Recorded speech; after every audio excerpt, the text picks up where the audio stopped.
let's talk about some of my recent favorites. I decided to give myself another haircut, and you know, it's not great, but it's not bad, and that's all we hope for here. Also, I feel like I'm giving off like camp counselor vibes in an 80s slasher flick. I'd love to pretend that I'm the final girl, but let's face it, I'm probably the one who gets killed during sex. I've got kind of a random mix of favorites here. I figured I'd start off with the two books I want to talk about and then move on to some non-bookish related favorites. These are both books I read this month and absolutely die-hard loved. I will talk about them again in my July wrap-up, but I wanted to talk about them here as well. The first book is Moon of the Crusted Snow by Waubgeshig. This was actually the first book I picked up this month and I have not stopped thinking about it. This is about a small northern Anishinaabe community that loses all power and things slowly start to deteriorate when strangers come to visit. Things kind of fell apart rather quickly, and I even thought it for a second. I had that thought of like, oh, too much is happening already. And then I thought back to like a year and a half ago when everything started falling apart around the world in March, and I was like, no, what am I talking about? Things were actually much worse than this. People really start to panic when their food supply is threatened. I thought that this book creates such an interesting discourse in the way that the Canadian government has kind of forced Indigenous communities to rely on them in one way or another, and the idea that what would happen when people finally get used to having the help of the government and then having that all taken away. There were plenty of people in this community that still lived in the older ways of their culture because a lot of them still remembered what it was like to not have power, to not have these resources, to not have phone and internet. But then of course there were lots of people in that community who had really grown accustomed to their new way of life as well. It kind of showed the two differing sides of things, the people who were still really involved with hunting and gathering and the people who, you know, would just pick up groceries from the grocery store. I felt like the author did such a good job at showing, not telling. You get a really good idea of who these characters are through their actions. You never have to be told who these characters are, who the bad guys are. You really get to see it happen. I'm so used to being spoon-fed information that it was just so refreshing to see someone just lay everything out and you kind of have to pick up the cues on your own. This was a book that used dreams in a way that I didn't hate for once, which was really impressive because that is a trope I despise, but I actually really enjoyed it in this book. It was like just enough to be interesting, but not so much that I'm like, why is this here? I felt like the tension just kept building and building. You could really feel all the bad things that were going to happen and just how bad it could get. If you see flies buzzing past my face, it's because the door's open, and once they're in here, we cannot get them out. I actually heard that there's going to be a sequel to this book, and I'm so excited to pick that one up. I don't believe it comes out until next year, but I'm very much looking forward to it. The next book I want to talk about is Keeper of the Lost Cities by Shannon Messenger. Near the beginning of this month, I was reading a lot of depressing things, and I decided that I wanted something a little more lighthearted to kind of bring my spirits back up, so I figured a middle grade fantasy would do just the trick.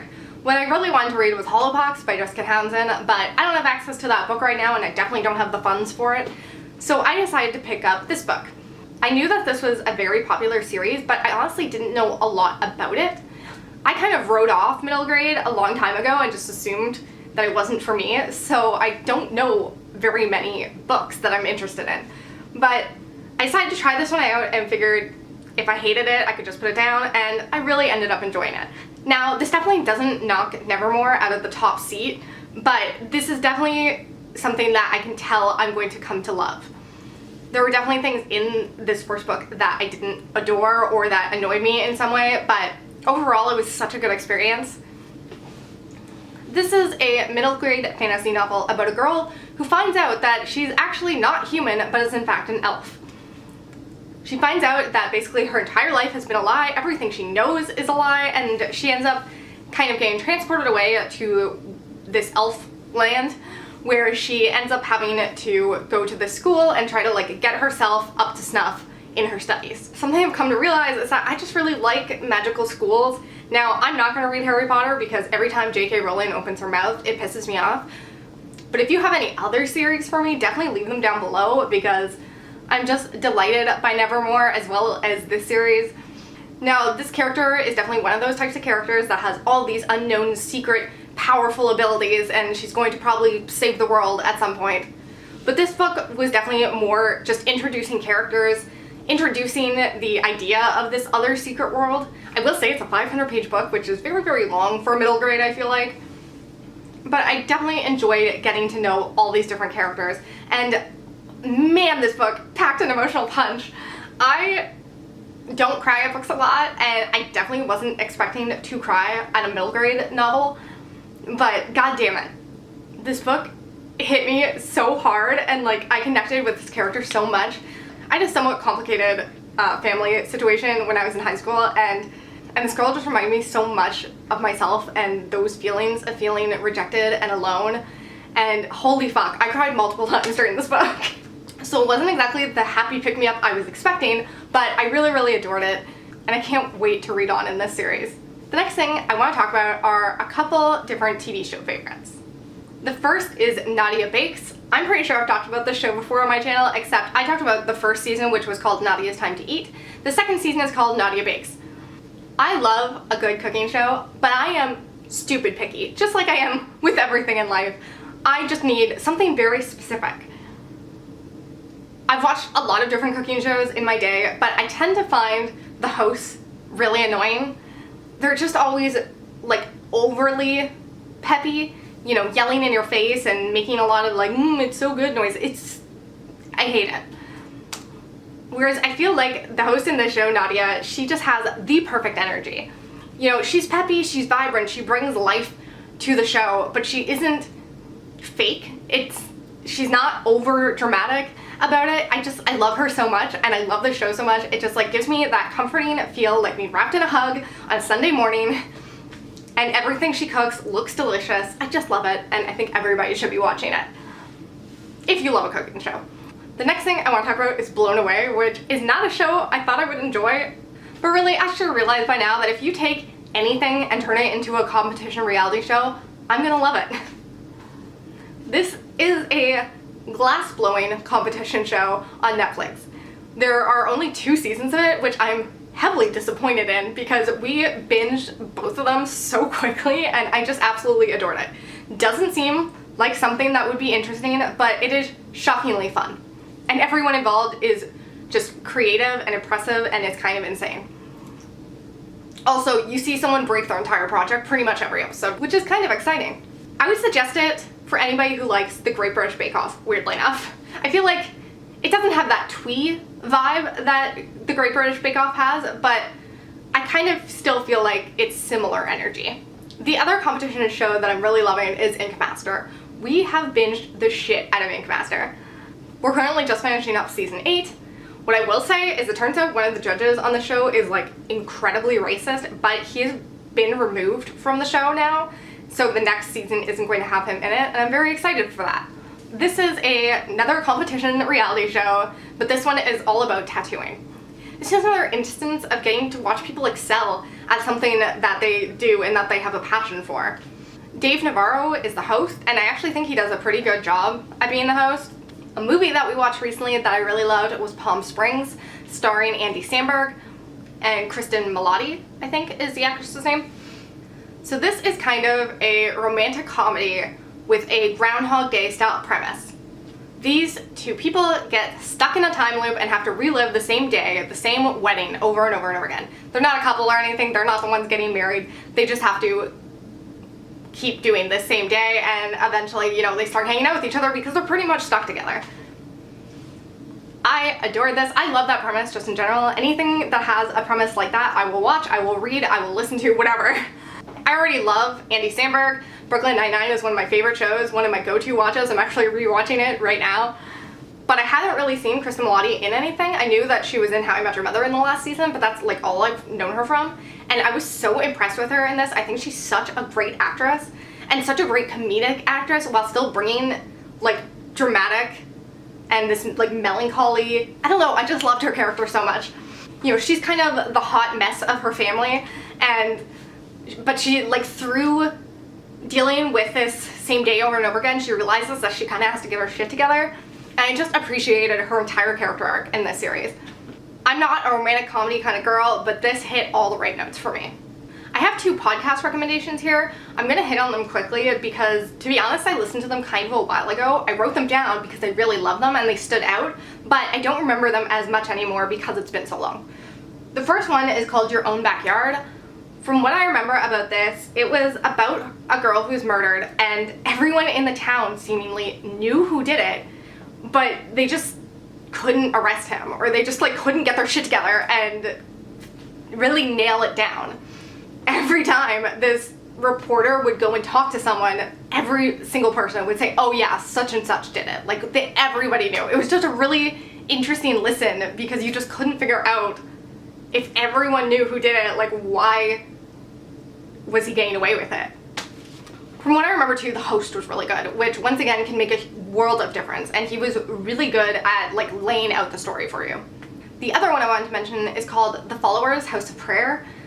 This actually, I read a book somewhat recently, this year, that I felt like was heavily inspired by this, and that was, it's by Craig DeLuey. What was it called? Red Peak? The Children of Red Peak.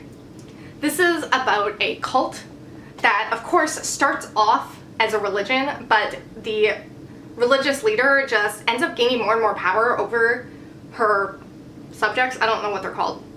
Her people, whatever. And eventually she starts to make them do kind of crazier and crazier things to kind of win her approval in a way, or to win her forgiveness when they've quote unquote screwed up according to her rules.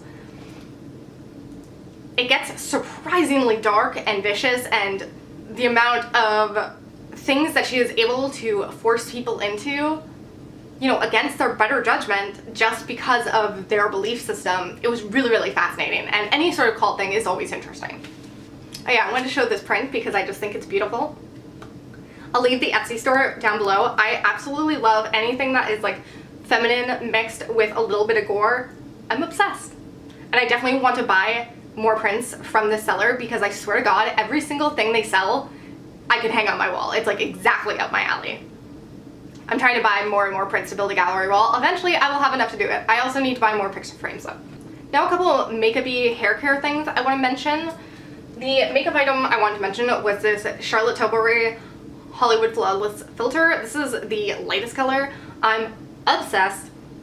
This is essentially a highlighting fluid in a bottle, and I'm not one for like super shimmery makeup. I mean, I love a strong highlight, that's probably obvious, but I've never been into highlighting fluid until I came across this. This is literally just magic. You could wear this, you could literally wear this on a no makeup day just to make your skin look glowing, or you could wear this on like a super glam day and have it also look beautiful. It really layers into whatever you want. It's easy, it's effortless, and there's so much fucking product that it would take years to go through this.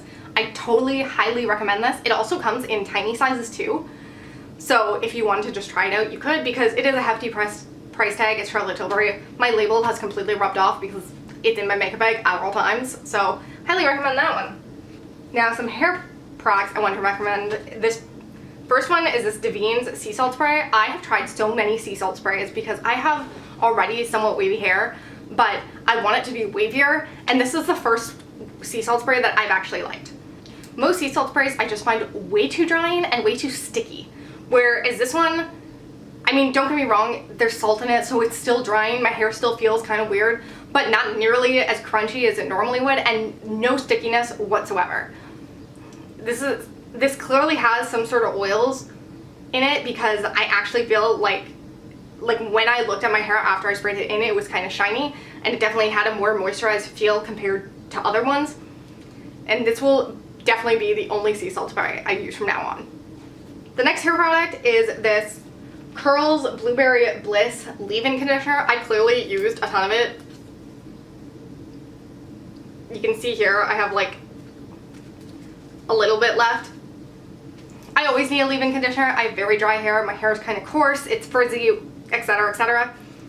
This one is very conditioning without being heavy and without making my hair oily, and also the smell is incredible. It's slightly fruity, of course. The name is Blueberry Bliss, but it's also just very fresh and somewhat light. It's not too overpowering, which I appreciate. I have so many hair products that the smell just like punches you in the face and I kind of can't stand it. This one is just perfect.